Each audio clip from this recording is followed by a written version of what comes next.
Ships at a distance have every man's wish on board. For some, they come in with the tide.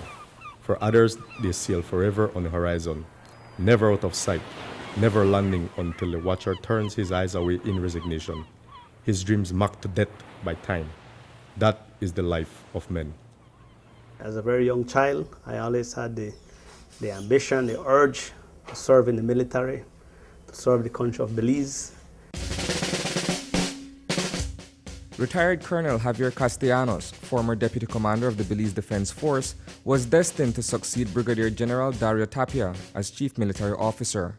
Castellanos, like many others enlisted in the armed forces, envisaged his ascent to the highest rank in the BDF. That journey, long and arduous, ended abruptly. His is a story of a dream deferred. I come from a very poor and humble family. I was born in Bencaviejo town, and then my family moved to what is now Santa Elena.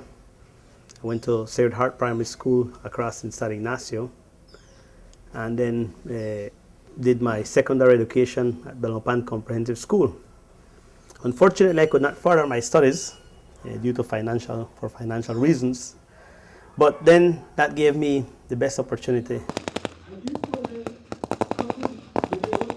On January 23, 1988, Castellanos gave up civilian life for battle dress, and so began his storied career as a soldier, one that would span 23 years. Once I got in, I fell in love with the profession. And the next achievement was being accepted or given the opportunity to become an officer in the Belize Defense Force. And one of the greatest achievements was when I attended and graduated from the Royal Military Academy Sandhurst in the United Kingdom. That was the beginning of my career. That was what made of what is Colonel Castellanos today. A year after recruiting, Castellanos was joined in the rank and file by Oscar Salgado, who, like him, also attended Sandhurst.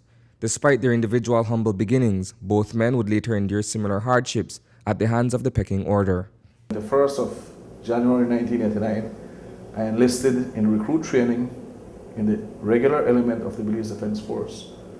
I attended the Royal Military Academy Sandhurst immediately thereafter and graduated on the 4th of August in 1990. And I served with the force up until 1997, where I left to pursue a bachelor's degree at the University of Belize, at the time UB. A father of two, Castellanos made the ultimate sacrifice to serve Belize first and then his family after. Despite many accomplishments as a decorated officer, his marriage often chafed as a result of that decision.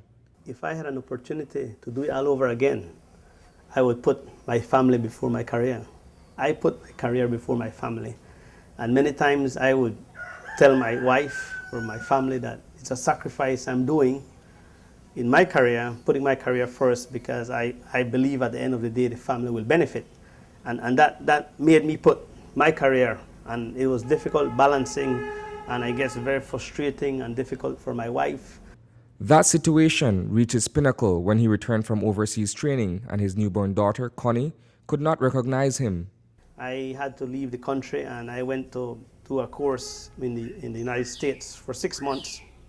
And my daughter was only 6 months old, and when I came back, my family went to greet me at the airport, and my daughter couldn't recognize me. That was really emotional and something that made me understand that it's difficult. The life of a soldier is not easy, and it's difficult to balance between the family and the profession. Salgado, on the other hand, was also experiencing difficulties in his academic pursuit.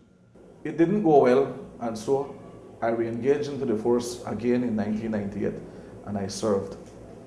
I rose to the rank of captain.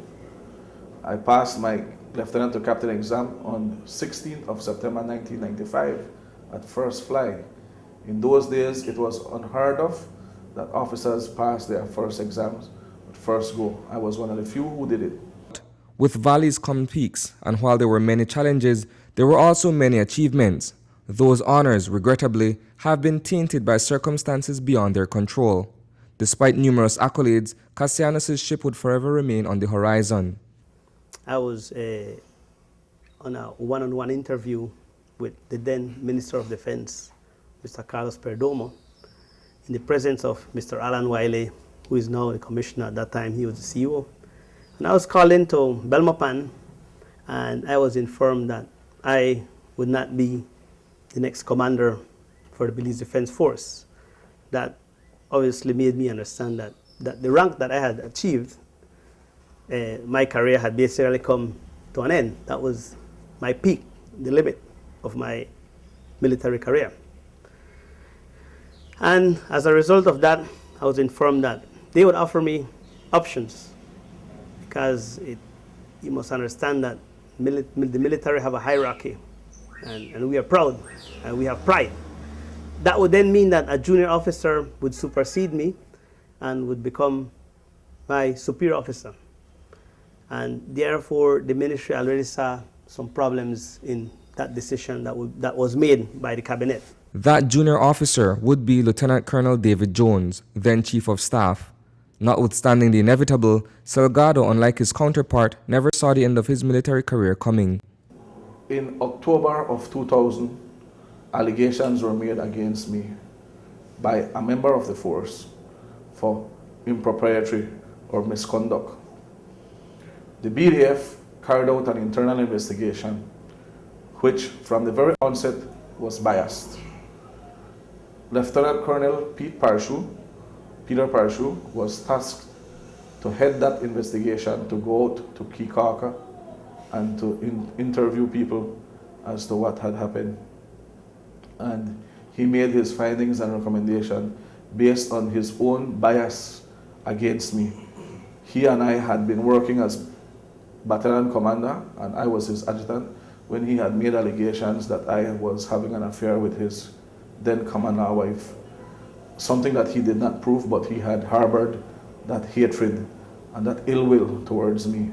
For Castellanos, despite being somewhat prepared, his dreams were washed away in the perfect storm. On October 12, 2011, it was reported that a cache of high-powered weapons had gone missing from the force armory at Price Barracks. He had been deputizing for Brigadier General Dario Tapia, who was away on vacation.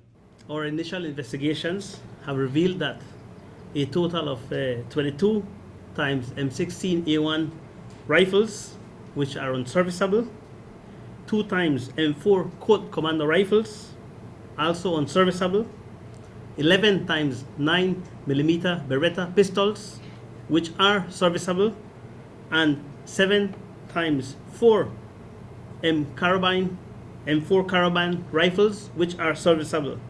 And they are reported missing from the weapons bulk store, which gives a total of 42 weapons missing, being 31 of them rifles and 11 pistols. Of these, 7 of the rifles are serviceable and 11 pistols are serviceable. The incident preceded what would have been a voluntary resignation from the BDF. The stage is already set that obviously my career, by my own choice, would soon come to an end. And I had accepted it, which for me, that was not a problem. It was my decision. I was then even offered the opportunity to work in Belmopan as the Deputy Coordinator, National Security with the National Security Council. And I refused again because I said I would wait for when the time is right to submit my voluntary resignation. And unfortunately, that was 2 months before this incident occurred, which led to obviously what is, I'm here now today, now retired, and I opted for an early retirement.